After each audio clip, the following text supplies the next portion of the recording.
नमस्कार, स्वदेश न्यूज की खास पेशकश में आप सभी का स्वागत है। मैं हूं आपके साथ भागीरथ साहू। आगामी लोकसभा चुनाव को लेकर बीजेपी पीएम मोदी के नेतृत्व में विपक्ष खासतौर पर कांग्रेस की मजबूत घेराबंदी करना चाह रही है। दरअसल पीएम मोदी अपने हर एक भाषण के केंद्र में कांग्रेस की नीति, नीयत, नेतृत्व के अलावा अतीत को भी गिनाना नहीं भूलते। लोकसभा चुनाव से पहले केंद्र सरकार विपक्ष को कोई मौका नहीं देना चाहती, लिहाजा केंद्र इस बजट सत्र में एक श्वेत पत्र ला रही है और इसको निर्मला सीतारमण ने पेश कर दिया है ताकि ये स्पष्ट किया जा सके कि मोदी सरकार कैसे बदलाव लेकर आई। पीएम मोदी लगातार कांग्रेस पर आर्थिक कुप्रबंधन का आरोप लगाते रहते हैं। इसी को लेकर बीजेपी को लगता है कि अर्थव्यवस्था और श्वेत पत्र उन्हें अगले 2 महीनों में होने वाले लोकसभा चुनावों में पहले विपक्ष पर हमला करने का मौका देंगे। इससे पहले केंद्र सरकार के मंत्री लगातार दावा करते रहे हैं कि कांग्रेस के नेतृत्व वाली यूपीए सरकार ने 2014 में अर्थव्यवस्था को संकट की स्थिति में छोड़ दिया था। हम आपको यहां याद दिलाते कि भारत में आर्थिक उदारीकरण का दौर 1991 में तत्कालीन पीवी नरसिम्हा राव सरकार के समय शुरू हुआ था।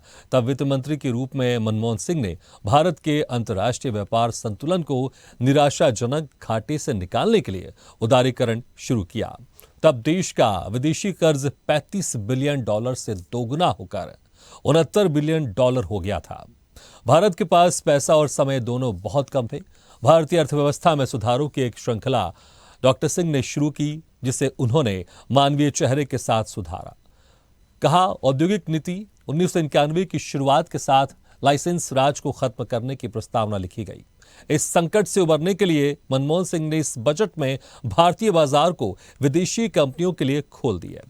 हालांकि बीजेपी नेता जयंत सिन्हा ने दावा किया कि भारत 2013 में नाजुक 5 अर्थव्यवस्थाओं में से एक था।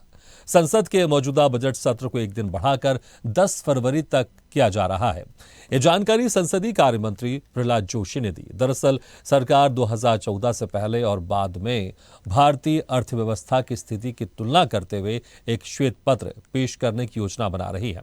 मोदी सरकार इस श्वेत पत्र के जरिए अपने और यूपीए सरकार के दौरान देश की आर्थिक स्थिति की तुलनात्मक अध्ययन पेश कर सकती है, लेकिन यह समझना होगा कि बात निकलेगी तो दूर तक जाएगी।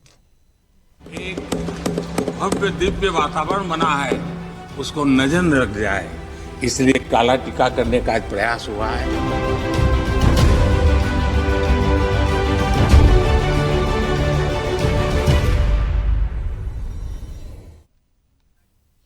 हालांकि जिन 10 वर्षों के आर्थिक कुप्रबंधन की बात की जा रही है, उस दौर में कई अंतर्राष्ट्रीय संस्थाएं 2004 से 2014 को भारतीय अर्थव्यवस्था के 10 स्वर्णिम वर्ष के रूप में स्वीकार कर चुकी है। इस दशक में भारत की जीडीपी औसतन 8.1% की दर से बढ़ी। 2006-07 में वास्तविक सकल घरेलू उत्पाद की वृद्धि रिकॉर्ड 10.08% तक पहुंच गई। 2007 में भारत ने 9% की अपनी उच्चतम सकल घरेलू उत्पाद वृद्धि दर हासिल की और दुनिया में दूसरी सबसे तेजी से बढ़ती प्रमुख अर्थव्यवस्था के रूप में उभरी है। बहरहाल देश में चुनाव है और जो जीता वही सिकंदर की तर्ज पर बीजेपी भी उन सभी क्षेत्रों में अपनी उपलब्धि गिनाना चाहती है जो आम जनता को स्वर्णिम काल का भरोसा और विश्वास दोनों दिला सके।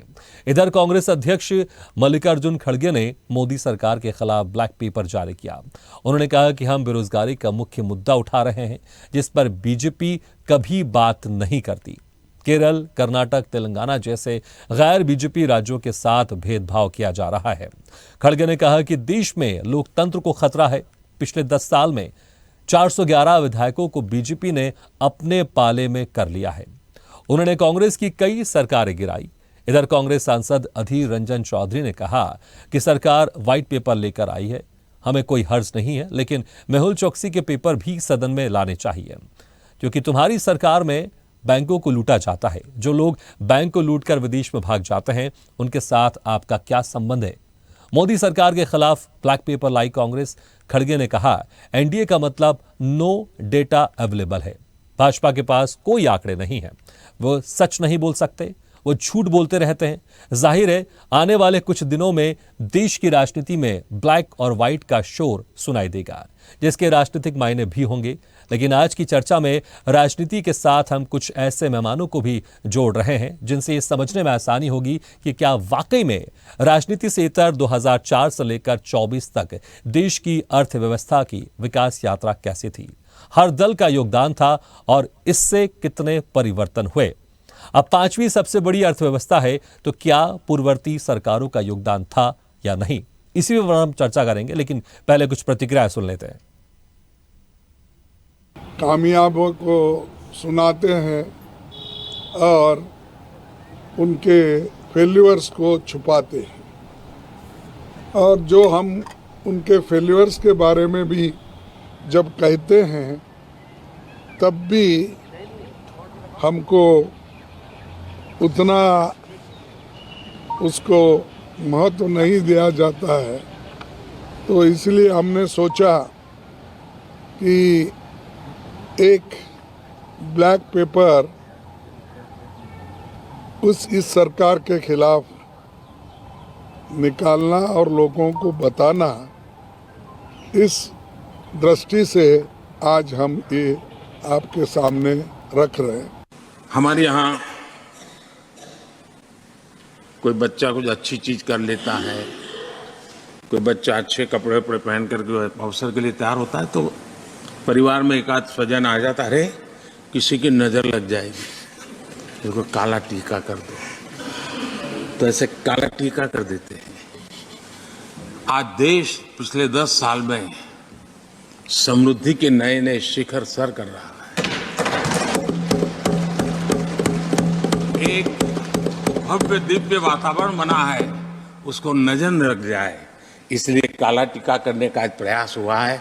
मैं उसके लिए भी खड़गे जी का बहुत धन्यवाद करता हूं, ताकि इस हमारी प्रगति की यात्रा को कोई नजर न लग जाए। ये नजर न लग जाए इसलिए आपने आज जो काला टीका किया है, मैं तो सोच रहा था सब काले कपड़ों में आएंगे, लेकिन शायद काला जोदू खिंचते खिंचते खिंचते ब्लैक पेपर तक चला गया है, लेकिन फिर भी मैं उसका भी स्वागत करता हूं।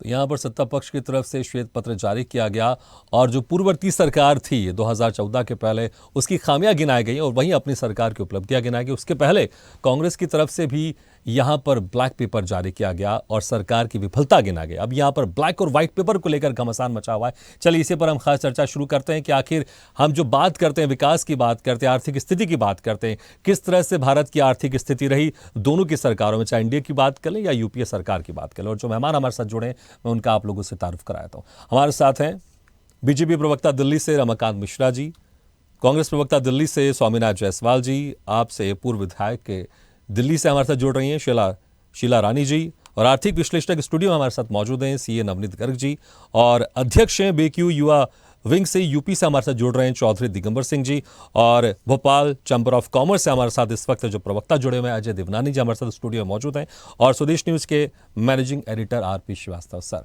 आप सभी मेहमानों को बहुत बहुत स्वागत है हमारे इस खास चर्चा में। सबसे पहले रमाकांत मिश्रा जी, जिस तरह से आप लोग की तरफ से श्वेत पत्र जारी किया गया, उपलब्धियां गिनाई गई है, लेकिन कुछ वो बड़े मुद्दे जिसको लेकर 2014 से पहले आप लोग ने यूपी की सरकार को घेरा था, उसका भी इसमें जिक्र किया है। क्या चाहे आप 2G घोटाला की बात कर लें, कॉमनवेल्थ गेम्स की बात कर लें, और कहा गया है कि 2014 से पहले देश आर्थिक विकास जो है पटरी सही नहीं थी, बड़ी मुश्किल से 2014 के बाद देश की जो आर्थिक पटरी है उसको लेकर आप, जो आर्थिक विकास की जो पटरी है जो गति उसको आप लेकर आए, सही दिशा में लेकर आए।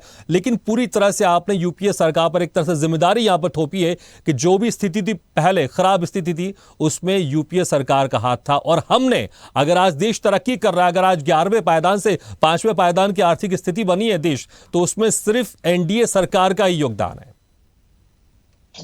भगीरथ जी, यहाँ पर एक छोटा सा मात्र उदाहरण देना और उसी से स्टार्ट करूंगा, मैं अपनी बातें स्टार्ट करूंगा। आपने कहा जो कि 11वीं अर्थव्यवस्था पहले थी 2014 से पहले, आज 5वीं अर्थव्यवस्था है और हम तीसरे की बात करें। निश्चित तौर पर यही अंतर आपको स्पष्ट हो जाएगा जो कि कहां पर हमारी अर्थव्यवस्था थी और कितने मेहनत के बाद इस व्यवस्था को और हमने बेहतर किया है। देखिए, सरकार में सबसे ज्यादा कांग्रेस रही है, तो पूछना भी कांग्रेस से ही बनता है। 55 से 60 सालों तक इन्होंने, कांग्रेस जो है देश के अंदर में रही है, केंद्र के अंदर में रही है, तो आज प्रश्न भी उन्हीं से बनता है। और जहां तक तुलनात्मक अध्ययन की बात है, निश्चित तौर पर तुलना भी उन्हीं से की जाएगी। अब देखिए यहाँ पर इसमें एक चीज मैं जरूर कहूंगा, जो कि जैसे आपने मनमोहन सिंह जी का जिक्र आपने किया, आर्थिक उदारीकरण की बात करी आपने, तो निश्चित तौर पर कहीं ना कहीं ये नहीं है जो कि आपका कांग्रेस का योगदान नहीं रहा। मैं इस चीज को आप स्पष्ट 11 रूप से मान- 5वीं मानने आर्थिक के लिए तैयार। व्यवस्था की बात करते हैं रमाकांत जी, तो 11वीं तक आर्थिक व्यवस्था कैसे बनी, इसका भी तो जिक्र होना चाहिए ना। ऐसा तो नहीं कि पूर्ववर्ती सरकारों ने कुछ नहीं किया, अगर कुछ नहीं किया हुआ था तो भारत की जो अर्थव्यवस्था है वो 11वीं पायदान तक कैसे पहुंचती, सवाल ये भी है। भागरथ जी, मैं आपका आ रहा हूं, मैं उसी विषय पे आ रहा हूं। मैंने ये तो नहीं कहा जो उनका योगदान नहीं था, उनका योगदान था और निश्चित तौर पर 11वीं अर्थव्यवस्था थी। लेकिन 1990-91 के दरमियान में जब सोना गिरवी रखा गया, उसका भी तो जिक्र होना चाहिए। हमने ये कहा है क्योंकि आर्थिक उदारीकरण से अगर अर्थव्यवस्था में अगर सुधार हुआ, एफडीआई को हमने मंजूरी दी, आज हम देख रहे हैं जो एफडीआई के अंदर में 596 बिलियन का इन्वेस्टमेंट आप देख रहे हैं देश के अंदर में है। निश्चित तौर पर कहीं ना कहीं हमने वो प्रयास को आगे बढ़ाने का प्रयास किया, लेकिन जब आप सरकार में थे तो रिटेल में एफडीआई का आप विरोध कर रहे थे, पुरजोर विरोध किया था आप इन्हें।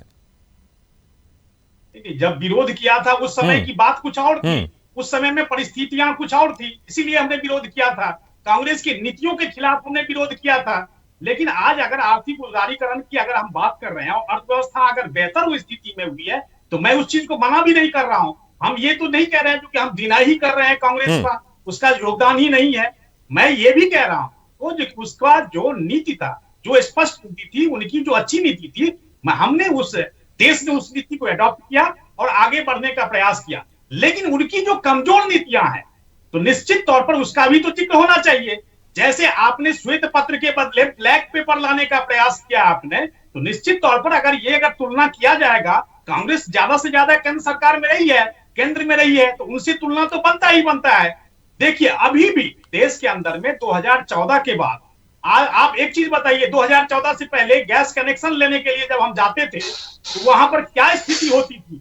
मतलब गैस कनेक्शन जिसके पास होता था वो देश और परिवार और समाज में सबसे ज्यादा इज्जतदार व्यक्ति हुआ करता था। ठीक है, लेकिन मुझे लगता है जो श्वेत पत्र पर अगर हम बात करें, आप तो बड़ी अच्छी बातें कर रहे हैं आप कि जो पूर्ववर्ती सरकारों ने बेहतर काम किया उसका हम मानते हैं, उसका स्वागत करते हैं, लेकिन श्वेत पत्र में ये जिक्र नहीं। मैं वही तो कह रहा हूं, श्वेत पत्र में यूपीए की सरकार की जो खामियां आपने वो गिनाई है और अपनी सरकार की आपने उपलब्धियां वो गिनाई है आपने। ठीक है, हमारे साथ स्वामीनाथ जी, जिस तरह से यहां पर श्वेत पत्र जारी हो गया, उसके पहले आप लोग ने ब्लैक पेपर भी जारी किया आपने, लेकिन यहां पर साफ कहा जा रहा है कि 2014 से पहले देश आर्थिक संकट में था। अगर पटरी पे लेकर आई है तो वो बीजेपी की सरकार लेकर आई है, नरेंद्र मोदी की सरकार लेकर आई है। देखिए 2014 से पहले देश में लोग भूखे नंगे थे, कोई कपड़ा नहीं पहनता था और 2014 के बाद ही आजादी देश को मिला, यही लोग कहते हैं। और 2014 के पहले पेट्रोल डीजल 60 और 70 रुपया लीटर मिलता था। 2014 से पहले सिलेंडर 400 रुपये में मिलता था। 2014 से पहले 70 रुपया किलो सरसों तेल मिलता था और 2014 से पहले आटा 9 रुपया किलो मिलता था। जो भी सामान खाद, जो यूरिया 50 किलो की जगह 40 किलो मिल रहा है। 205 लाख करोड़ देश पे खर्च हो गया। ये 2014 के बाद एक बड़े उपलब्धियां हुआ है कि 100 रुपया डीजल पेट्रोल, गैस 900 रुपया, 11 से 900 रुपया कर दिया गया। 205 लाख करोड़ देश पे खर्च हुआ। माननीय प्रधानमंत्री जी सीना ठोक के बहुत बोलते हैं 400 पार 400 पार। आज जितने इंडस्ट्रीज लगाए हैं और जितने नौकरी की बात कर रहे थे, और नौकरी जो हमारा 2 करोड़ नौकरी प्रति वर्ष की बात कहे थे, तो वो क्यों नहीं उपलब्धि बताया कि 2 करोड़ नौकरी देने की वादा के 9,27,000 नौकरियां, वो भी कॉन्ट्रैक्ट फार्मिंग पर। और उसको उपलब्धि को बताना चाहिए। 152 स्मार्ट सिटी बनाने का बात कहे थे, वो कितने स्मार्ट सिटी बने और सारे सांसद गोद में लेकर गांव घूम रहे थे, वो गोद में ही रह गया। ये उपलब्धि बताना चाहिए। आप बताते हो बिलियन और ट्रिलियन की बात करते हैं, 11 से 5 पर ले आए और देश के लोग का नौकरी कितना दिए, शिक्षा में व्यवस्था। अगर पहले की सरकार, उसमें अटल बिहारी वाजपेयी जी भी थे और कई सरकारें थी, तो उन्होंने कुछ नहीं किया। देश में जहां सुई नहीं बनता था, मिसाइल बनने का काम हुआ।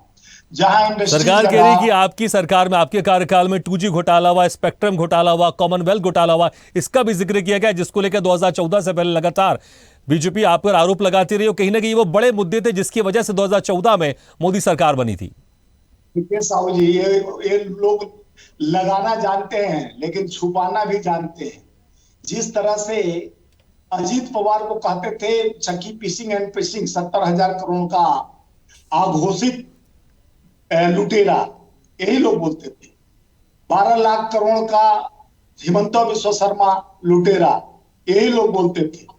यही लंबा लिस्ट लेके घूमते थे। नारायण राणे, छगन भुजबल, अजीत पवार और महाराष्ट्र का और वहां का बंगाल का मुकुल राय, और जब भी इनके टीम में जो शामिल हो जाता है सफेद ठीक है, लेकिन देखिए जिस तरह के मुद्दे का मैं जिक्र कर रहा हूं, इसका असर तो हुआ 2014 में, इसका असर हुआ और लगातार 10 सालों से अब नरेंद्र मोदी की सरकार है। तो अब यहां पर श्वेत पत्र भी आया है, आप लोग भी ब्लैक पेपर लेकर आए, देखना होगा इसका क्या असर होगा। ठीक है शीला रानी जी, किस तरह से आपकी पार्टी श्वेत पत्र को देखती, क्योंकि आप भी जब सरकार नहीं बनी थी तो आप भी यूपीए की सरकार को लगातार कोसते थे, भ्रष्टाचार को लेकर कोसते थे, और वही भ्रष्टाचार जिसका मुद्दा आप उठाते थे श्वेत पत्र में भी इसी भ्रष्टाचार का जिक्र किया गया है यूपीए सरकार के समय का।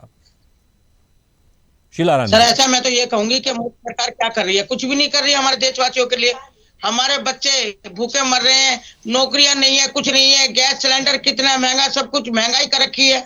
केजरीवाल जी ने हमारे क्या नहीं करा, शिक्षा फ्री कर रखी है हमारे केजरीवाल ने, बसें फ्री कर रखी है, बिजली फ्री कर रखी है, और क्या करेंगे। और बच्चों को स्कूल में जाके देखो कितना अच्छा सिस्टम कर रखा। बीजेपी ने क्या कर रखा, नोटबंदी करी बीजेपी ने, कोरोना में कितना कितना बुरा हाल हुआ है, इनको क्या कह सकते हैं हम हैं। और बीजेपी अभी जो लूटने के देश बेचने के चक्कर में पड़ने में, हमारे केजरीवाल जी इतना आम पार्टी वाले इतना अच्छा काम ठीक है, लेकिन जिन मुद्दों को आप लोग ने उठाया था सरकार बनने से पहले, जब आपकी पार्टी का आंदोलन से निकली थी और आंदोलन कर रही थी, आप लगातार भ्रष्टाचार के मुद्दे उठा रहे थे। अभी जो श्वेत पत्र बीजेपी ने जारी किया है, जो केंद्रीय सरकार ने जारी किया है, उसमें इन भ्रष्टाचारों का जिक्र है। इसको लेकर यूपीए सरकार को इसमें कोसा गया, कहा गया कि 2014 से पहले आर्थिक संकट से देश गुजर रहा था, अगर पटरी पर लेकर आई तो मोदी सरकार पटरी पर लेकर आई है।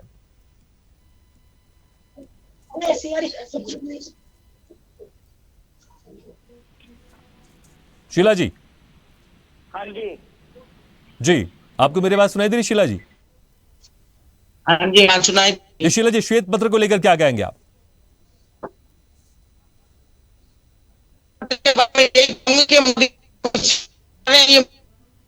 शीला जी, थोड़ी सी आपकी आवाज में समस्या हो रही है, दोबारा हम आपसे संपर्क साधने की कोशिश करते हैं। ठीक है, हमारे साथ कुछ थोड़ा हम इसको टेक्निकल एंगल से भी समझ लेते हैं। हमारे साथ सीए हैं नवनीत गर्ग जी। नवनीत जी, किस तरह से आप देखते हैं श्वेत पत्र जारी किया गया है और तमाम इसमें भ्रष्टाचार का जिक्र तो किया गया है जो यूपी की सरकार में हुआ है, उसको लेकर हालांकि वाद विवाद चलता रहा है, क्योंकि जब बाद में ऐसा कहा गया कि सिर्फ आरोप लगाया गया लेकिन निकला कुछ नहीं है। लेकिन आप इसको देखें, जो भारत जिस तरह से विकास की गति से आगे बढ़ता रहा है, 11वें पायदान में था एक समय में, कहीं ना कहीं उसके पहले भी एक बहुत पीछे पायदान में होगा, 11वें पायदान तक आया वो 2014 तक, उसके बाद आज आर्थिक व्यवस्था में हम 5वें पायदान पर हैं। किस तरह से देखते हैं आप भारत के एक आर्थिक विकास को, और जो ये श्वेत पत्र जारी किया गया उस पर भी क्या टिप्पणी आपकी? देखिए, निश्चित तौर से ये जो श्वेत पत्र होता है ये एक फैक्चुअल पोजीशन को दर्शाता है कि वास्तविक स्थिति क्या है। तो 2014 से लेकर के 2024 तक और 2014 के पहले की क्या स्थिति थी, ये कंपैरिजन दिखाने के लिए सरकार ये लोकसभा का जो अंतिम सत्र है वर्तमान लोकसभा का, उसमें इसको प्रस्तुत किया गया है। जहाँ तक बात है कि हम 11वीं अर्थव्यवस्था पर पहले थे और अब वहाँ से हम 5वीं अर्थव्यवस्था पर आए हैं, तो निश्चित रूप से जो हमारे पहले की सरकारें रही हैं उन्होंने अपने समय में बहुत ही कई सारे अच्छे काम किए, तभी हम 11वीं अर्थव्यवस्था बने। और निश्चित रूप से इस बात का श्रेय इस वर्तमान सरकार को भी दिया जाना चाहिए कि हम 2014 से 2024 के इस कालखंड में हम 11वीं अर्थव्यवस्था से 5वीं अर्थव्यवस्था में आ गए हैं, और अभी बहुत वो समय दूर भी नहीं है कि जब हम 5वीं अर्थव्यवस्था से तीसरी बड़ी अर्थव्यवस्था बनने जा रहे हैं विश्व में। सो इसमें यह कहना कि पुरानी सरकारों का कोई योगदान नहीं है और सभी कुछ नई सरकार ने किया है, या ये कहना कि नई सरकार ने कुछ काम नहीं किया है, दोनों ही बातें गलत होंगी। तो ये जो श्वेत पत्र है इसमें निश्चित रूप से पिछले 10 सालों में अगर हम बात करें तो बड़े घोटालों की अगर हम बात करें तो कोई ऐसा बड़ा घोटाला सामने नहीं आया है। इस बात के लिए इस सरकार को की प्रशंसा की जानी चाहिए कि जहाँ जहाँ पर लीकेजेस हुआ करते थे, बहुत सारे ऐसे एरियाज थे जहाँ पर पैसे का दुरुपयोग होता था। जैसे राजीव गांधी जी ने एक बार कहा था कि 1 रुपया अगर हम भेजते हैं तो 16 पैसे ही आम आदमी तक पहुँचते हैं। तो जो डायरेक्ट बेनिफिट ट्रांसफ़र जैसी स्कीम्स हैं, जैसे उज्ज्वला योजना की हम बात करें या जो गैस में सब्सिडी देने की बात करें, तो ये जो डायरेक्ट बेनिफिट ट्रांसफ़र से जो लीकेजेस रुके हैं उससे सरकार का खर्चा कम हुआ है, और जो सरकार बेनिफिट अपने एक आम जनता को देना चाहती है वो उस आम जनता तक पहुंच पा रहा है। सो ये जो पिछले 10 साल में सुधार आया है और ये जो पैसा बच रहा है इसका प्रयोग विकास के कार्यों में हो रहा है। हम देखेंगे कि पिछले 10 सालों में विकास के कार्यों में काफ़ी गति आई है, और निश्चित रूप से जब भी सरकार, जैसे भी हम बजट की बात करें तो वर्तमान बजट में करीब 11 लाख करोड़ का उन्होंने एस्टिमेट रखा है पूंजीगत खर्चों को करने के लिए। पूंजीगत खर्चे जब भी किए जाते हैं तो ये एक तरीका होता है कि सरकार जो टैक्स के माध्यम से पैसा उसने वसूल किया है वो वापस से जनता को देती है। तो सरकार जो पैसा जनता को वापस दे रही है ये पूंजीगत खर्चों के माध्यम से दिया जाता है, उससे इकोनॉमी का पहिया तेजी से घूमता है। सो निश्चित रूप से इंफ्रास्ट्रक्चर पे जो खर्चा है या बाकी जो सारी चीजें हैं उसके मद्देनजर पिछले 10 साल अर्थव्यवस्था के लिए काफी अच्छे और आपके उसमें सबसे जो अहम पड़ाव वो डायरेक्ट बेनिफिट है कि सीधे जनता तक वो पैसा पहुंचा है, और बीच में जो पहले जो खाने की बात आती थी वो नहीं हो रहा है। इसकी वजह से जो अर्थव्यवस्था है वो तेजी से आगे बढ़ रही। ठीक है। चौधरी दिगंबर सिंह जी, क्या कहेंगे आप? क्योंकि जिस तरह से श्वेत पत्र लाया गया है, क्योंकि किसान लगातार, किसानों का आंदोलन हम देख रहे हैं, अभी भी किसानों का आंदोलन चल रहा है। श्वेत पत्र को लेकर आप कितना सहमत हैं? देखिए, हम तो नॉन पॉलिटिकल आदमी हैं और मैं यही बात कहूंगा कि जब जब चुनाव नजदीक आते हैं तो आरोप प्रत्यारोप की बातें बढ़ती हैं। और श्वेत पत्र की बात है कि देश के विकास की अगर बात है तो देश के विकास में वर्तमान सरकार का भी सहयोग है, वर्तमान सरकार को भी श्रेय उसका जाता है, लेकिन पूर्ववर्ती जो सरकारें हैं उनको भी नकारा नहीं जा सकता। पूर्व से विकास की एक सतत प्रक्रिया है, और जो पुरानी सरकारें उन्होंने भी देश के लिए काम किया है, लेकिन बहुत सारे सेक्टर अभी ऐसे बचे हुए हैं। अगर मैं किसान की बात करूं तो किसान कल भी लेखपाल के द्वारा लूटा जाता था और आज भी लेखपाल के द्वारा लूटा जा रहा है। एक लेखपाल की सैलरी होती होगी 35-40 हजार रुपए, लेकिन वो 2 मुंशी रखता है और वो एक किसान को फर्द देने के नाम पे आज भी लूटने का काम होता है। बहुत सारे सेक्टर ऐसे हैं कि जिनमें अभी भी लूट हो रही है खुलेआम। विकास की अगर हम बात करें तो कई सेक्टरों में काफी विकास भी हुआ है, लेकिन जिस विकास की सरकार बात करे, क्या उस विकास में किसान भी साथ है? किसान का भी विकास हुआ? क्योंकि यहां पर आय दोगुनी करने की बात की जा रही थी लगातार केंद्र सरकार की तरफ से। देखिए, आय दोगुनी करने की बात कही जा रही थी, लेकिन आय दोगुनी नहीं हुई है किसान की। ये आय दोगुनी केवल रिकॉर्ड में दिखाई गई। आय दोगुनी तब हो सकती है कि किसान की फसलों के दाम, जब से बीजेपी की सरकार आई है तो मैं पूछना चाहता हूं क्या फसलों के दाम दोगुने हो गए, या किसान को जो उसमें पेस्टिसाइड, जो दवाइयां, जो दूसरी चीज लगानी है उसके रेट घटा के कम कर दिए गए? कौन सा एक आंकड़ा हुआ है कि जिसके कारण आय दोगुनी हो गई हो किसान की आमदनी दुगनी होने का तो प्रश्न ही नहीं होता। हाँ, इतना जरूर है कि किसान ने अपनी मेहनत के दम पे अपनी फसलों का उत्पादन बढ़ाया है, और उस उत्पादन बढ़ाने से किसान अपनी आजीविका चला पा रहा है, लेकिन बड़ी संकट किसान के सामने अभी भी खड़े हैं। ठीक है, संकट किसान के सामने, लेकिन आप मान रहे कि अगर वर्तमान सरकार में अगर विकास हुआ है तो इसका क्रेडिट कहीं ना कहीं पुरानी पूर्ववर्ती सरकार को भी दिया जाना चाहिए। ठीक है, लगातार ये चर्चा हमारी जा रही है कि जिस तरह से ब्लैक पेपर और श्वेत पत्र यहाँ पर जारी किया गया। अजय देवनानी जी, देखिए जिस तरह से हम इसको कैसे समझें, जो आम जनता है वो कैसे समझे, क्योंकि दोनों ही सरकारें अपनी अपनी सरकारों की उपलब्धियां गिनाती हैं और एक दूसरे की सरकार पर आरोप लगा रही हैं किसी दूसरे की सरकार में यहाँ पर कोई उपलब्धि नहीं है, कोई विकास नहीं हुआ है। लेकिन जनता इसको कैसे समझे? क्या जनता इसको ये समझे कि अगर 11 हम आर्थिक व्यवस्था से अगर हम बड़ी 5 अर्थव्यवस्था में शामिल हो गए, अगर हम 11 तक पहुंचे तो उसके पहले हम कहीं और होंगे और हम 11 तक पहुंचे होंगे, तो कैसे देश की जनता इसको समझे कि किसकी सरकारों में तेजी से विकास हो रहा है? देखिए, लोकसभा चुनाव के ठीक पहले और लोकसभा के अंतिम सत्र में और अंतिम सत्र के भी अंतिम दिनों में आज ये श्वेत पत्र पेश हुआ है। तो आपके चैनल की कैप्शन लाइन है कि 10 साल बनाम 10 साल। ये इस पूरे श्वेत पत्र बनाम जो ब्लैक पेपर है उसको देखने का सबसे सही एंगल यही है कि 10 साल बनाम 10 साल कहीं ना कहीं एक रिपोर्ट कार्ड है जो लोकसभा, और ये बहुत अच्छा एक बोल्ड मूव है कि अपनी उपलब्धियों को लोगों के बीच में लेके जाना, और क्या पिछले कुछ सालों में हुआ इकोनॉमी से रिलेटेड ये आम जनता तक बात पहुंचेगी इस श्वेत पत्र के माध्यम से। और मैं ये कहूँगा कि 2014 के बाद जब एनडीए की बीजेपी की लीडरशिप में एनडीए की गवर्नमेंट आई, उसके बाद से हम देखिए इकोनॉमी में कई फैक्टर हैं। कोविड जैसे उसमें पैंडेमिक आया, वर्ल्ड में बहुत सारे यूक्रेन और रशिया वॉर था, कहीं ना कहीं अभी इजराइल और पैलेस्टीन वॉर हुआ, तो कहीं ना कहीं ये सब फैक्टर्स भी ग्लोबल फैक्टर भी इकोनॉमी पे इफेक्ट करते हैं। और इन सब ग्लोबल फैक्टर्स के बाद अगर इकोनॉमी ग्रोथ कर रही है तो कहीं ना कहीं लीडरशिप का बहुत बड़ा योगदान है, और जो गवर्नमेंट, सेंट्रल गवर्नमेंट रूल कर रही है उसको हम कहीं ना कहीं क्रेडिट्स और मार्क्स। लेकिन इसमें एक सवाल ये, क्या पूर्ववर्ती सरकारों का योगदान नहीं था? जी देखिए, 91 का अगर आप बात करते हैं, जो डॉक्टर मनमोहन सिंह के नेतृत्व में गवर्नमेंट थी, उस टाइम एक बहुत बड़ा रिसेशन था, 100 साल पुराने बैंक कोलैप्स हो रहे थे। उस टाइम उन्होंने जो रिफॉर्मेशंस किया एज इकोनॉमिस्ट, आज उसको पूरी दुनिया उसका लोहा मानती है 91 का। लेकिन 2005 से 2014 तक माने तो अगर हम देखें कि हम 11 नंबर इकोनॉमी तो थे, लेकिन फ्रेजाइल इकोनॉमी थी, मतलब वीक इकोनॉमी थी कहीं ना कहीं। तो वीक से विकसित को ले जाने के लिए इस गवर्नमेंट के जो रिफॉर्मेशंस हैं, आप देखिए, जैसे मैं एक एमएसएमई का प्रतिनिधित्व करता हूं, जो आज देश की इकोनॉमी में 30% योगदान देती है, और लगभग 10 करोड़ ट्रेडर्स उसमें शामिल हैं। आज इस पैंडेमिक के बाद में लोग कहते थे कि यार भारत का बाजार कैसे उठेगा, 60 दिन बंद करने के बाद दुकानें बंद हो जाएंगी, छोटी दुकानों का तो माहौल ही खत्म हो जाएगा। और इसके बीच में ऑनलाइन वर्ल्ड भी था, ई कॉमर्स इंडस्ट्रीज भी थी, मॉल कल्चर भी आया। लेकिन कहीं ना कहीं देश की लीडरशिप ने खुद आके बात करी, go vocal for local, make in India. देश की इंडस्ट्री ने ग्रोथ किया उस पैंडेमिक के बाद, और सेकंड वेव तो और डेडली थी, 60 दिन लोकल बाजार बंद रहे। लेकिन ठीक है, अगर एक लाइन में पूछो तो ये राजनीतिक रिपोर्ट कार्ड नहीं है, देश का आर्थिक रिपोर्ट कार्ड है। जी, मैं वही बात कर रहा हूं कि कहीं ना कहीं अगर हम ये बात कर रहे हैं तो आज आप देखिए एफडीआई में $600 बिलियन, जो पिछले 2005-14 से 14 तक आधा था। तो ये कहीं ना कहीं बात कर रहा है कि पूरा विश्व कहीं ना कहीं भारत की इकोनॉमी पे बिलीव कर रहा है। ठीक है। आरपी श्रीवास्तव सर, जिस तरह से आंकड़े यहां पर हम बता रहे हैं कि $596 अरब जो अभी एफडीआई है, ये पिछले जो यूपीए सरकार थी उससे दोगुना है। अगर लेकिन हम देख लें, अगर हम 2006-07 की बात करें तो सकल जो घरेलू उत्पाद था वो 10.08% था, जो एक रिकॉर्ड वृद्धि था। अगर हम जीडीपी औसतन की बात करें तो 8.1% थी। तो क्या इनको इग्नोर किया जा सकता है? श्वेत पत्र में भले यहां पर बीजेपी की सरकार गिना रही है, कोयला घोटाला गिना रही है, कॉमनवेल्थ घोटाला गिना रही है, लेकिन क्या ये एक राजनीतिक पत्र है या फिर वाकई सरकार का, वाकई देश का आर्थिक रिपोर्ट कार्ड है? क्योंकि दोनों तरफ से पत्र पेश किए गए, ब्लैक पेपर और व्हाइट पेपर। देखिए, तो राजनीतिक दल हैं, अपना अपना जो है उनका नज़रिया है। अभी मैं सुन रहा था कि ये जो अभी पेंडेमिक के बाद जो हमारे देश की अर्थव्यवस्था ग्रो की है, बिल्कुल ग्रो की है।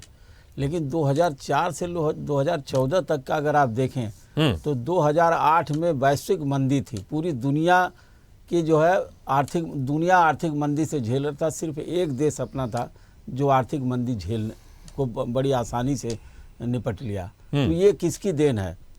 जब भी कोई सरकार होती, वर्तमान सरकार के उपलब्धियों को खारिज नहीं किया जा सकता, लेकिन पूर्ववर्ती सरकारों ने भी बहुत सारी उपलब्धियां हैं।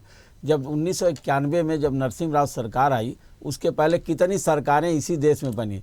महज जो है 4-5 सालों के भीतर 5-6 मुख्यमंत्री हो गए। सोना तक गिरवी रख दिया गया, उसे उबारने का काम किया कांग्रेस सरकार ने। चूंकि श्वेत पत्र में एक चीज जो नहीं समझ में आई कि सारा ठीकरा सिर्फ कांग्रेस के ऊपर नहीं फोड़ा जाना चाहिए। बहुत सारी सरकारें नहीं, बहुत सारे प्रधानमंत्री रहे। दूसरी बात है, इसी दौरान जो है अटल बिहारी वाजपेयी जी भी 5 साल प्रधानमंत्री रहे। तो एक तरह से ये नहीं कहा जा सकता। ये बात सच है कि 2004 से 14 तक के बीच में एक चीज जो सामने आई, जो घोटालों की बात हुई, जो कैग की रिपोर्ट आई और पूरी सरकार लपेटे में आ गई। इस वर्तमान सरकार ने बिल्कुल सही कहा, उस समय आर्थिक मिसमैनेजमेंट जैसी बात आ गई। लेकिन एक चीज और ध्यान देना होगा कि कई चीजें उस समय भी आई।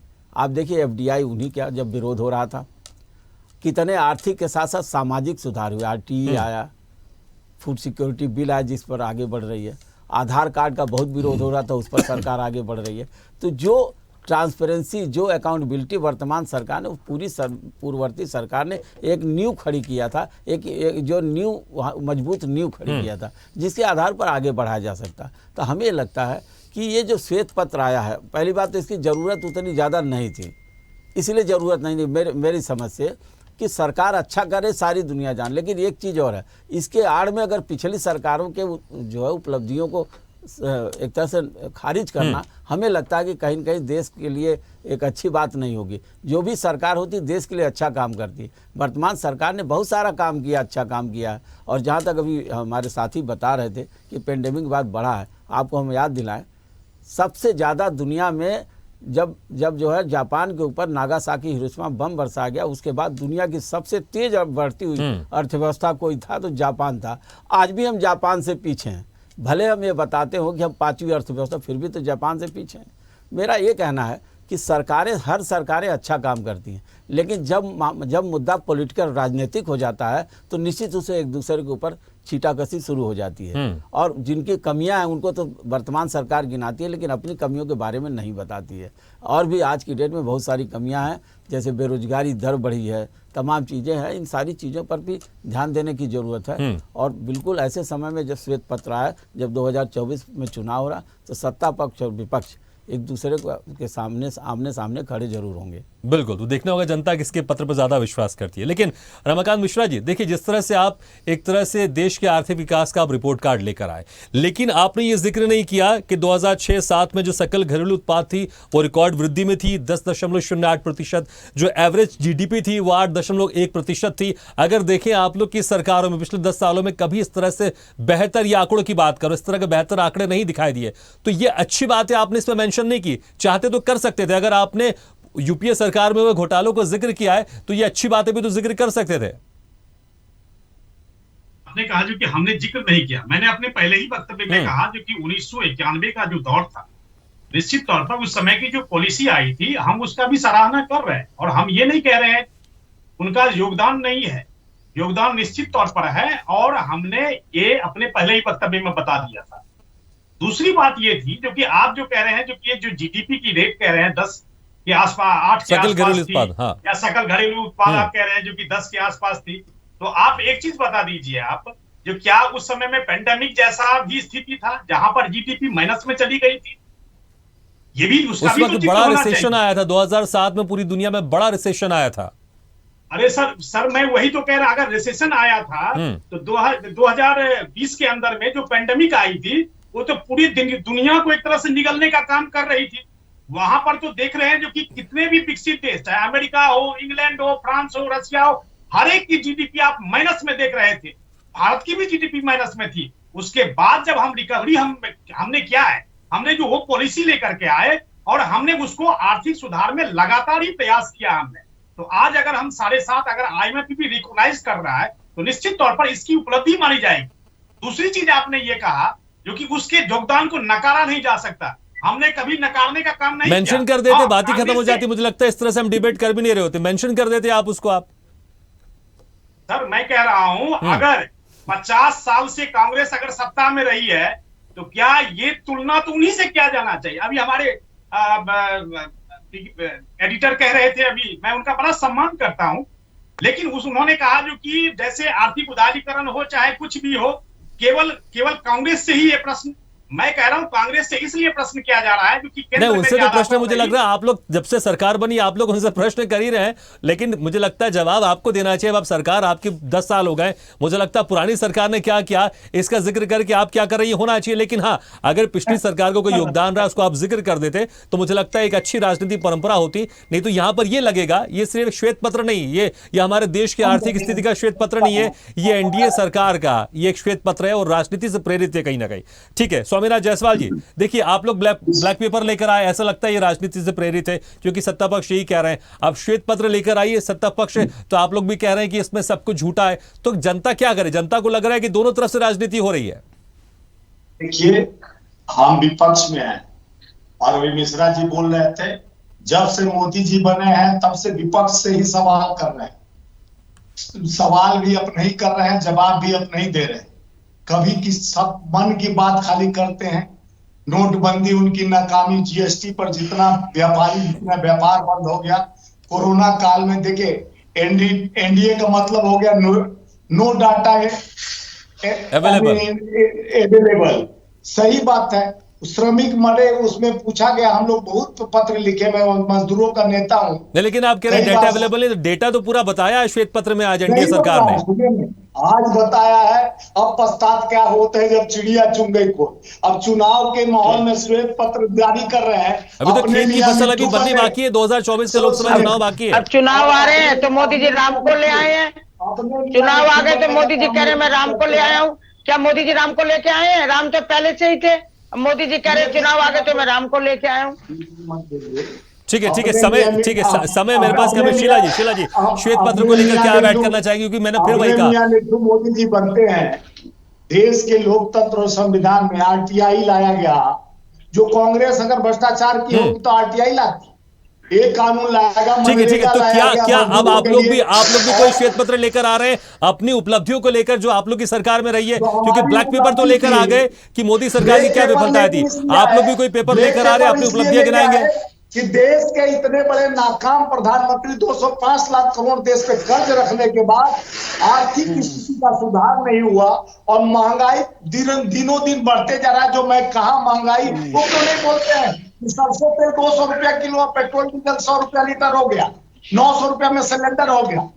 आप भ्रष्टाचारियों का गैंग का लीडर बन गए और श्वेत पत्र जारी कर रहे हैं। सारे लोग को चक्की पिसिंग एंड पिसिंग करते थे अजीत पवार, ठीक है मुझे लगता है कि ये बयान लगातार लंबे समय से चल रहे हैं। ठीक है, श्वेत पत्र, शीला रानी जी, देखिए जिस तरह से श्वेत पत्र हमें याद है कि जब केजरीवाल की सरकार नहीं थी, लगातार वो शीला दीक्षित को लेकर कोसते रहते थे वो, और भ्रष्टाचार को लेकर आरोप लगाते रहते थे। मैंने वही कहा, इस श्वेत पत्र में भ्रष्टाचार का भी जिक्र किया गया है, लेकिन अभी आप लोग महागठबंधन के साथ में हैं, इस श्वेत पत्र का आप लोग कैसे जवाब देंगे? अब ये देखिए, जब तो ये कांग्रेस के पीछे पड़े रहते थे, अब ये केजरीवाल जी के पीछे पड़े हुए, मोदी जी के पास और तो कोई काम है नहीं है। अब ये बताइए मोदी जी ने क्या हाल कर रखा है इस देश का, है? जो ये भाई साहब बोल रहे हैं बिल्कुल सही बोल रहे हैं। मोदी जी ने जीएसटी लगा दी, कहीं पे कुछ लगा दिया, कहीं महंगाई इतनी कर दी, गैस सिलेंडर कितने महंगे कर दिए, दुनिया भूखे मरने को जा रही है। बिल्कुल हमारे देश को मोदी जी ने जीरो कर दिया है। इसलिए मैं तो मोदी जी को ये कह रही हूँ कि मोदी जी आपको तो ये सेक्टर छोड़ देनी चाहिए। जब आपसे नहीं संभल रहा तो आप ये क्या कर रहे हो? अब राम को ले आए हो, क्या राम पहले से नहीं थे? अब इलेक्शन जीतने के लिए आप राम का नाम दे रहे हो। हमारे राम जी गए कहाँ थे? हमारे राम जी तो 500,000 वर्ष से यहीं पे है। आपने ये इलेक्शन जीतने की कर दिया, अब इलेक्शन होने नहीं देंगे, आप इलेक्शन बंद कर देंगे। इनको आप पार्टी को सत्ता में आने नहीं देते, कोई काम नहीं करने देते हैं। ठीक है, हालांकि जो मुद्दे उठा रहे हैं श्वेत पत्र में इसका जिक्र नहीं किया गया। श्वेत पत्र को लेकर जिस तरह से यहां पर अब आप पार्टी की तरफ से क्या प्रतिक्रिया है, किस तरह से श्वेत पत्र को लेकर, क्या आप लोग फिर प्रेस कॉन्फ्रेंस करेंगे या सड़कों में जाएंगे, इसको लेकर क्या प्रतिक्रिया आपकी? हाँ जी, ये तो होगा, फिर सड़कों पे जाएंगी, आप पार्टी सड़कों पे उतरेगी, प्रदर्शन करेंगे, धरने करेंगे, और क्या होगा? यही होगा। यही मोदी जी ने हम लोगों को रखा, किसी कोई काम करने नहीं देते। ठीक है, लेकिन जैसे मैंने कहा कि भ्रष्टाचार का जिक्र किया गया और आप लोग की पार्टी भ्रष्टाचार को लेकर लगातार मुखर थी। मोदी जी आपस में लड़े जा रहे हैं। चौधरी दिगंबर सिंह जी, तो कुछ सोच ही नहीं रहे हैं। चौधरी दिगंबर सिंह जी, जिस तरह से यहाँ पर श्वेत पत्र में लेकर विकास की बात की गई है और लगातार हम देख रहे हैं आज किसानों का आंदोलन था, हालांकि थोड़ा पीछे हट गया अभी वो, क्योंकि यहाँ पर एक कुछ समय दिया जा रहा है और दिल्ली कूच करने की बात की जा रही थी, एक बड़ा आंदोलन किसानों का हुआ भी था और फिर नरेंद्र मोदी सरकार बैकफुट में आई, जिस कानून को लेकर जिक्र किया जा रहा था, काला कानून बताया जा रहा था, उससे पीछे हट गई। तो क्या यहाँ पर यह मैसेज भी नहीं है कि अगर कोई ऐसी चीजें जो जनता को या किसानों को या किसी विशेष वर्गों को ठीक नहीं लगती या किसी समाज को ठीक नहीं लगती है तो सरकार उसको बैक भी करती है? और वहीं अगर विकास की बात कर ले तो तमाम अपने आंकड़े दिए, एफडीआई के जिक्र कर रहे हैं, लेकिन क्या इसका असर जमीनी स्तर पर किसानों के लिविंग लाइफ में क्या बड़ा है? क्या उनके जीवन में इसका बेहतर प्रभाव देखने को मिल रहा है? क्यों खूब प्रभाव मिला, कितने तो किसान मर गए, बेघर हो गए, किसान धरने पे बैठे 1.5-2 साल बैठे रहे, क्या मिला उनको? दिगंबर जी, आपको आवाज आ रही मेरी? जी जी, मैं ये कहना चाहता हूं इस विषय पे। आपने कहा कि धरातल पे किसानों को कुछ दिख रहा है क्या? देखिए, जब चुनाव नजदीक आते हैं बहुत सारे किसान नेता भी पॉलिटिकल हो जाते हैं, राजनीतिक लोगों डायरेक्ट बेनिफिट का जिक्र किया था, डायरेक्ट बेनिफिट का जिक्र किया था हमारे साथ जो विश्लेषक थे, उन्होंने कहा इससे बड़ा फायदा हुआ है, किसानों को भी किसान सम्मान निधि के तहत डायरेक्ट पैसा पहुंच रहा है। नहीं, किसान सम्मान निधि किसानों को मिल रही है, लेकिन अभी भी बहुत सारे किसान ऐसे हैं कि जिसमें नहीं मिल रही, लेकिन किसानों को किसान सम्मान निधि से काम नहीं चलने वाला। किसानों को उनकी फसलों के दाम सही मिलने चाहिए और उनको ये गारंटी दोनों सरकार से थोड़ा कंपेयर कर लो, यूपीए सरकार, एनडीए सरकार, बेहतर कौन स्थिति में था किसान आपके हिसाब से? सही मिले तो किसान फांसी को लगाए, क्यों मरेंगे किसान अगर उनको? यूपीए सरकार, एनडीए सरकार में बेहतर किसान किस स्थिति में था, कौन से कार्यकाल में, संक्षेप में? देखिए, किसान के साथ जो स्थिति है वो स्थिति किसान की ये है कि किसान का फसल बीमा में किसान को, प्रत्येक किसान को यूनिट माना जाना चाहिए और किसान की फसलों के दाम उसको सही समय पे सही मिलने चाहिए। और जो किसान की योजना, आपके हिसाब से किस कार्यकाल में बेहतर स्थिति में था किसान? दिगंबर जी, एक लाइन में जवाब, आपके हिसाब से किस कार्यकाल में बेहतर स्थिति में था, एनडीए गवर्नमेंट या यूपीए गवर्नमेंट? देखिए, कार्यकाल की बात अगर हम करें तो ये कह पाना कि भाई ये इस गवर्नमेंट में हुआ विकास एक सतत प्रक्रिया है और हम सदैव लगातार तरक्की की तरफ बढ़ देखिए रहे जी, हैं। ठीक ये है, तो ठीक है, कांग्रेस चलो, ने ठीक भी है। अच्छा करा था, लेकिन ठीक है, ठीक है, समय कम है शीला रानी जी, ठीक है, हाँ। ठीक है, ये कोई नवनीत बात गर्ग नहीं जी, है कि नवनीत हम गर्ग जी, उस- देखिए यहाँ पर तमाम तरह की बातें तो हो दूसरी रही बात ये भी हैं, मैं लेकिन कहूंगा लेकिन साथ-साथ कि पूर्ववर्ती जो पूर्ववर्ती सरकार, ठीक है, सरकारों ठीक से है, कोई दिगंबर नाराजगी जी, नहीं समय कम है मेरे पास, समय कम है, ठीक है, नवनीत जी, यहाँ पर जिस तरह से विकास की बातें सामने आ रही हैं, 11वें से 5वें पायदान की बात सामने आ रही है, और मुझे याद है नरेंद्र मोदी ने एक अपने संबोधन में ये कहा था कि चिदम्बरम ने संसद में कहा था कि हम जो तीसरी बड़ी अर्थव्यवस्था है हम 2045 तक बनेंगे, और हम 2023 में 5वीं बड़ी अर्थव्यवस्था बन गए, और जो हमारा तीसरा कार्यकाल होगा उसी में हम तीसरी बड़ी अर्थव्यवस्था बन जाएंगे। तो उनका विजन बहुत लंबा था, लेकिन हम कम समय में देश को प्रगति की ओर लेकर जा रहे हैं। तो क्या अगर विकास की बात होगी तो समय का भी देखा जाएगा कि कौन कितने समय में ज्यादा बेहतर विकास कर रहा है? निश्चित रूप से ये देखा ही जाना चाहिए कि विकास की जो गति है वो क्या है। जो हमारा वैश्विक स्तर पे भारत का जो स्थान है वो हम कहाँ पर खड़े हुए हैं, ये निश्चित रूप से देखा जाना चाहिए। तो 2045 तक का जो लक्ष्य कांग्रेस ने रखा हुआ था, अगर उसको 2025 तक अचीव किया जा सकता है तो निश्चित रूप से ये स्वागत योग्य कदम है। ठीक है, लेकिन उसमें अभी भी क्या बड़ी चुनौतियां यहाँ पे सरकार के सामने? देखिए, एक तो हमारा कुनबा बहुत बड़ा है, करीब 140 करोड़ का हम एक कुनबा है हमारा, और वो हमारी ताकत भी है और एक तरीके से हमारे लिए चुनौती भी है। तो मुख्य जो मुद्दा हमारे भारत की अर्थव्यवस्था में है वो ये है कि हमारे पास यूथ बहुत है, ताकत बहुत है।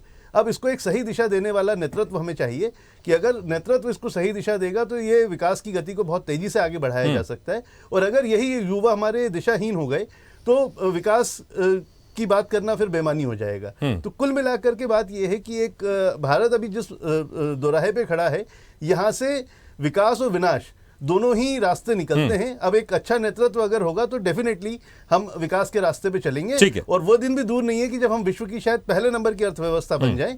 लेकिन अभी हम विश्व की तीसरे नंबर की अर्थव्यवस्था बनने पर अपना टारगेट रख रहे हैं। भविष्य में डेफिनेटली हो सकता है आज से 10 साल के बाद में हम इस विषय पे चर्चा करें कि हम विश्व की पहले नंबर की अर्थव्यवस्था कैसे बने। एक लाइन में आपके नजरिए समय कौन सा कार्यकाल बेहतर रहा विकास के हिसाब से, यूपीए सरकार या एनडीए सरकार? देखिए, इस तरीके से कंपेयर कर पाना संभव नहीं है, क्योंकि हर कालखंड में अपनी चुनौतियां होती हैं।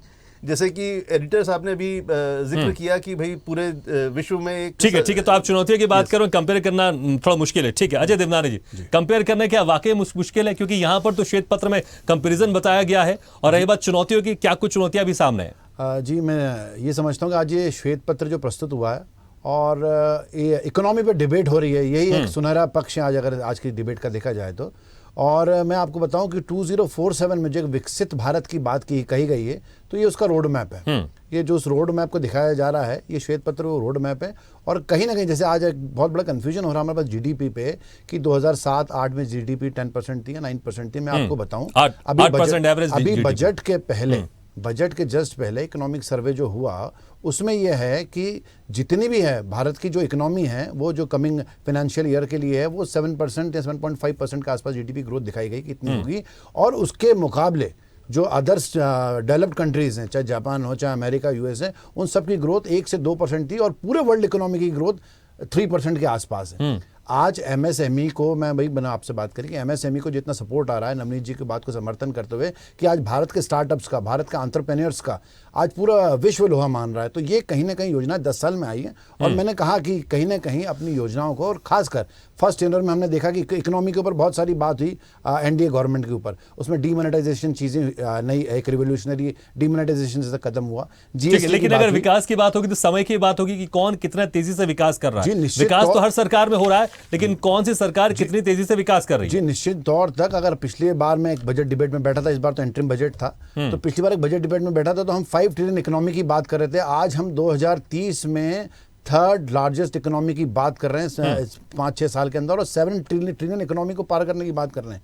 और मैं कह रहा हूँ कि पता नहीं क्यों ये मीडिया में आ रहा है कि आंकड़े नहीं है, फिगर्स नहीं है, और फिगर्स लगातार एनडीए गवर्नमेंट की तरफ से आ रहे हैं। और मैं बहुत आशान्वित हूँ जिस हिसाब से इकोनॉमी पे काम करे फाइनेंस मिनिस्टर के। मैं साधुवाद कहूंगा कि जो श्वेत पत्र जारी किया अपना विजन पत्र की तरह हुआ। और देखी जाए तो बजट में भी कोई लोक लुभावन घोषणा हुई नहीं। ठीक है श्रीवास्तव सर, देखिए श्वेत पत्र तो जारी हो गया, ब्लैक पेपर भी जारी हो गया, अब लोकसभा चुनाव में इसका क्या असर पड़ेगा? ये देखिए, लोकसभा चुनाव में जिस तरह से एनडीए सरकार प्ले कर जाएगी और लोगों को कन्विंस कर जाएगी कि भाई उन्होंने जो कहा सही कहा, पिछली सरकारों ने कोई काम, अगर ये नैरेटिव सेट हो जाता है, और हमको लगता हो भी जाएगा, क्योंकि मोदी जी का आप भाषण सुन रहे थे जिसमें उन्होंने कहा कि ब्लैक पेपर जो काला टीका है कि ताकि नज़र न लगे, बिल्कुल नज़र नहीं लगनी चाहिए। तो जहाँ तक नैरेटिव सेट हो रहा है, जिस तरह का परसेप्शन आएगा, अब वो जनता उस तरह से वोटिंग करेगी और आने वाला समय किसका आर्थिक, लेकिन आप ये देखिए कि आर्थिक आधार पर ही चुनाव नहीं होगा ना, इस श्वेत पत्र के आधार पर और भी बहुत सारे मुद्दे हैं, जातिवाद है, धर्म है, तमाम चीजें हैं, बहुत सारे मुद्दे हैं जिस पर जनता अच्छा, इसी में एक सवाल, क्या जनता इससे कुछ रिलेट कर पाती है श्वेत पत्र ब्लैक पेपर? हमें लगता है ये बड़ा टेक्निकल मामला हो जाता है। हमें लगता है कि जनता को इसको किसी तरह से रिलेट नहीं कर पाती है। बस ये है कि जो जिस तरह से देखिए 2014 में भ्रष्टाचार को लेकर के यूपीए सरकार को घेरने में सफल हो गए, तो लोगों में एक बात आई कि नहीं नहीं बिल्कुल ये मोदी सरकार में भ्रष्टाचार बहुत है। उनकी अच्छी नीतियां, उनके आर्थिक सुधार, उनके जो है सामाजिक सुधार जैसे कार्यक्रमों पर ध्यान नहीं दिया गया, बल्कि एक नैरेटिव सेट हो गया। तो हमें लगता है कि ये जो आज की राजनीति है उसके आधार पर ये श्वेत पत्र है चाहे ब्लैक पेपर है, दोनों इसी तरह से हैं। लेकिन जहाँ तक आर्थिक सुधारों की बात है, कोई भी पूर्ववर्ती सरकार किसी देश की नींव रखती है, आर्थिक नींव रखती है, उसके ऊपर अगली सरकार आती है, आगे बढ़ती है। वर्तमान सरकार भी वही काम कर रही है। लेकिन हमारे आर्थिक विश्लेषक ने एक बात जरूर बड़ी अच्छी कहा कि चूंकि ये युवा देश है, अगर इसमें स्किल डेवलपमेंट होता है, बहुत सारे लोगों को इनको मैनेज किया जाता है, तो आर्थिक तरक्की बहुत होगी, नहीं तो विनाशकारी भी होगा। मैं इनकी बात से सहमत हूँ। बिल्कुल, चलिए बहुत बहुत शुक्रिया आपसे मेहमानों का, हमारा समय भी समाप्त हो गया है। रमाकांत मिश्रा जी, स्वामीनाथ जायसवाल जी, शीला रानी जी, नवनीत गर्ग जी, चौधरी दिगंबर सिंह जी, अजय देवनानी जी और आरपी श्रीवास्तव सर, बहुत बहुत शुक्रिया हमारे इस खास चर्चा में शामिल होने के लिए। तो जिस तरह से आज सरकार की तरफ से श्वेत पत्र जारी किया गया और आर्थिक विकास को लेकर यहाँ पर जिस तरह से यूपीए सरकार और एनडीए सरकार के कार्यकाल में विकास हुआ, इसको कंपेयर करने की कोशिश की गई। वहीं दूसरी तरफ विपक्ष की तरफ से ब्लैक पेपर लेकर लाया गया, लेकिन क्या उसमें जो बात कही गई, जनता इससे कितना रिलेट कर पाती, जनता इससे कितना समझती है और लोकसभा चुनाव में इसका कितना असर होता है, ये देखने वाली बात होगी। इसी के साथ हमारी खास पेशकश में फिलहाल इतना, लेकिन खबरों का सिलसिला लगातार जारी है। आप देखते रहिए स्वदेश न्यूज। सबसे पहले देश। ऐसे ही वीडियो के लिए लाइक करें, शेयर करें, फॉलो करें और YouTube पर जाकर सब्सक्राइब करें और बेल आइकन को दबाना ना भूलें। और ताजा तरीन अपडेट के लिए स्वदेशलाइव.com पर जरूर जाएं।